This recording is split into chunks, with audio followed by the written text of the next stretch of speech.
Sobre nós, venha, Senhor, a vossa graça, venha a vossa salvação. Salmo 32. Um bom dia, em nome do Pai, do Filho e do Espírito Santo. Amém. Recorramos sempre à poderosa intercessão de Maria Santíssima, nossa Mãe, e de São José, o Justo. Irmãos e irmãs, há momentos em que Deus nos arranca do chão conhecido.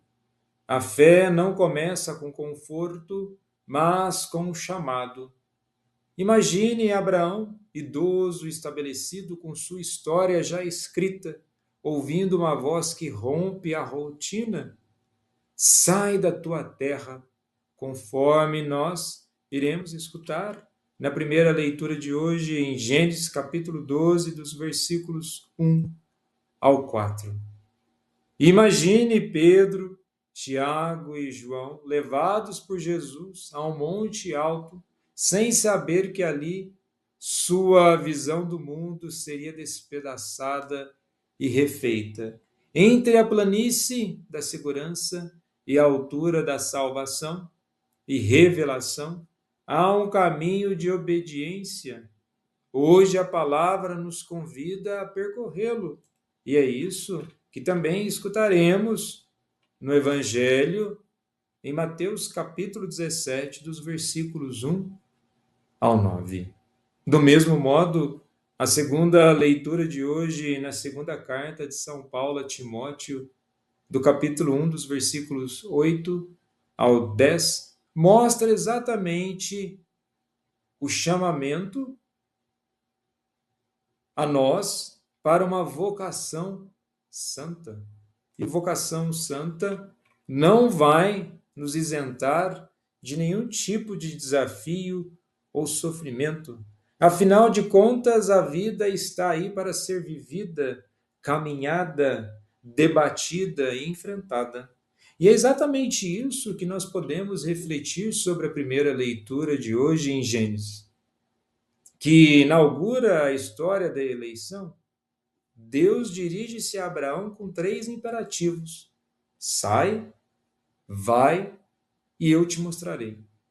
O hebraico usa o intenso laí, literalmente, vai para ti mesmo, e não é apenas deslocamento geográfico, é uma peregrinação interior. Deus conduz Abraão para fora, a fim de conduzi-lo para dentro, ao núcleo da promessa. No contexto literário, esse chamado sucede à dispersão de Babel, em Gênesis capítulo 11. A humanidade quis subir por si mesma e é dispersa. Agora, um homem que desce da soberba e obedece é elevado pela promessa. Teologicamente, é o início da economia da salvação. De um homem nasce um povo, de um povo virá o Messias. No Messias todas as nações serão abençoadas. Abraão não recebe um mapa, ele recebe uma promessa. E como ensina Santo Agostinho, crer é ir, é colocar o pé onde a palavra de Deus já está. E como recorda São João Crisóstomo, Abraão não discute, ele caminha. A graça antecede e sustenta o passo. Sobre nós, venha, Senhor, a vossa graça. Graça não substitui a liberdade, mas a capacita. E na segunda leitura de hoje, aprofunda o dinamismo do chamado. Paulo exorta Timóteo: toma parte no sofrimento pelo Evangelho, segundo a força de Deus. E o grego utilizado aqui, o termo sigiapatazon, quer dizer sofre com. O discipulado é comunhão no sofrimento, não busca de prestígio. A salvação não se baseia nas nossas obras, mas no desígnio e na graça. O termo charis indica dom gratuito que nos precede antes dos tempos eternos. Vejamos bem, buscar a fé não é prestígio.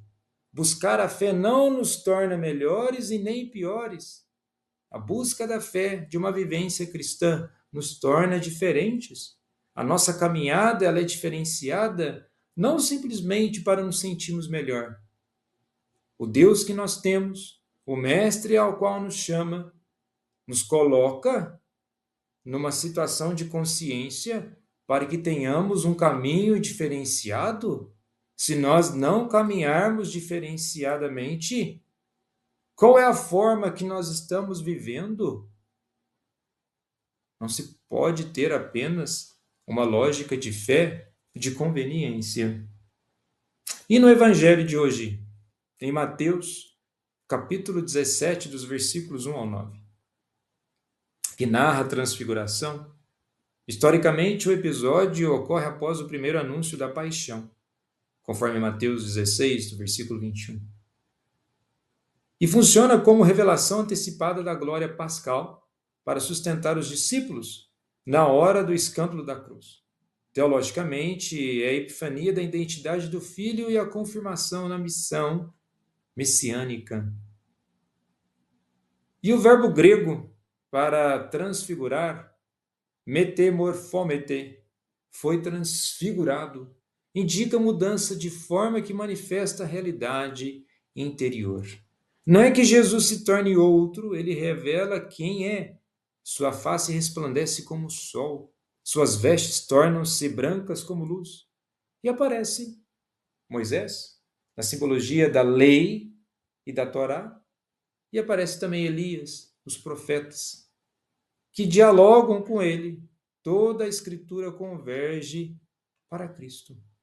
E Pedro, atônito, propõe: Senhor, é bom estarmos aqui. Se queres, farei 3 tendas. E aqui surge a relação com a festa das tendas, da Sukkot, memorial da peregrinação no deserto e celebração da presença de Deus, que arma sua tenda no meio do povo, conforme Levítico 23. E é interessante que aqui a palavra tenda evoca o hebraico sukkah, abrigo provisório, sinal de que a vida é peregrinação. E Pedro quer fixar a glória, transformar o momento em morada estável. Mas a voz do Pai intervém: Este é meu filho amado, escutai-o. E a intenção teológica de Mateus é clara. A verdadeira tenda é o próprio Cristo. Como dirá o prólogo joanino, o Verbo se fez carne e armou sua tenda entre nós, conforme está em João, capítulo 1, do versículo 14. A glória não é fuga da história, é transfiguração desde dentro. E é interessante que na liturgia de ontem, do sábado, no Evangelho que Jesus diz sobre o novo mandamento, e qual é o novo mandamento? Amai-vos uns aos outros como eu vos amei. A transfiguração se dá na dinâmica e na lógica do amor. Nós nos transformamos, ou nós somos transformados em outras pessoas a partir do amor de Deus. Se na leitura aqui diz que Deus tem o seu agrado em Jesus, pois é o Filho amado, vejamos a relação de amor. O Pai ama o Filho ama o Pai. O Filho se entrega por amor. E que nós possamos, nessa lógica de um amor que nos transfigura, que muda nossas vidas também, aprender a amar.